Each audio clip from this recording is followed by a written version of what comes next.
Welcome back to my channel. Энэ удаагийн дугаараар та бүхэнд Солонгосын алдарт бол Кальби Жимиг шинэхээр явуулцгаална. За юуны юм нөхрийн мах гаргаад ийм өхрийн хавирга ашиглуулах зүгээр. За тэгээд усанд хийгээд 30 минут ингээд үсийн гарах жоохон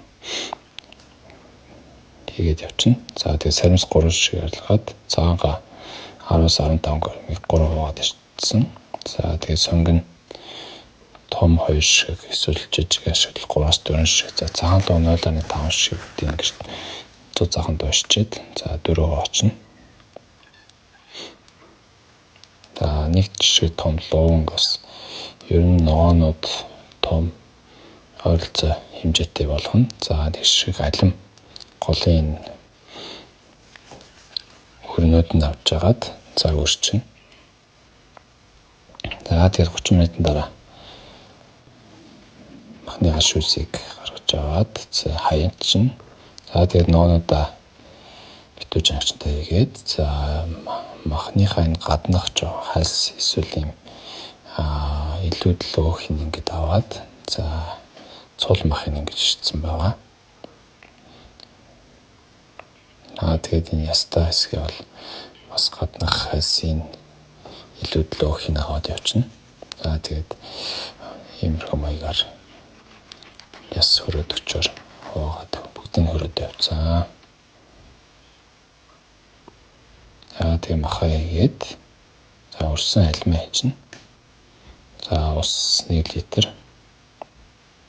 хийгээд за соёсоос 250 мл халбаар хийсэн боловч нэг аягаар хийвэл бас илүү хэмжээд хэлбэр. За хоолны арх болон мэрийн 150 мл гэсэн. За зүйн бол 3 албаг.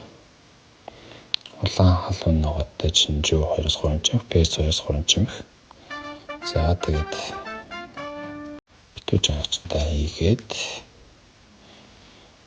минутаа бол 30 минутын дээр тавьсан.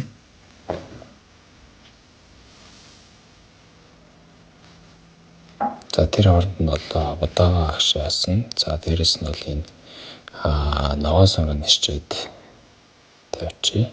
За ногоон сонгон энэ тэгээд бацраа угаагаад сайхан болгочноо. За тэгээд 30 минут өнгөрөөд битүүж ангч дах мах минь бэлэн болсон байна. За сайхан давлаа явчих.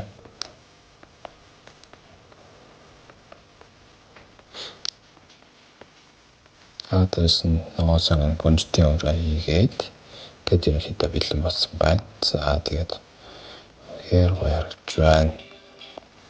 Хажууд нь бол хар будаа, эслэгээр баялаг хаяа будаа, за цагаан будаас дуртай хүмүүс зөвлөж агшаасан. За тэгээд бас хажууд нь салат хийгээд авсан. За цагаан луу хэр гоё зөөлөн гоё ядаж байна. За дээрээс нь бол өхрийн мах маань ч гэсэн нэлээд гоё зөөлөн бүгд маш гоё хамт орсон байна. Хаалганд бас баярлалаа.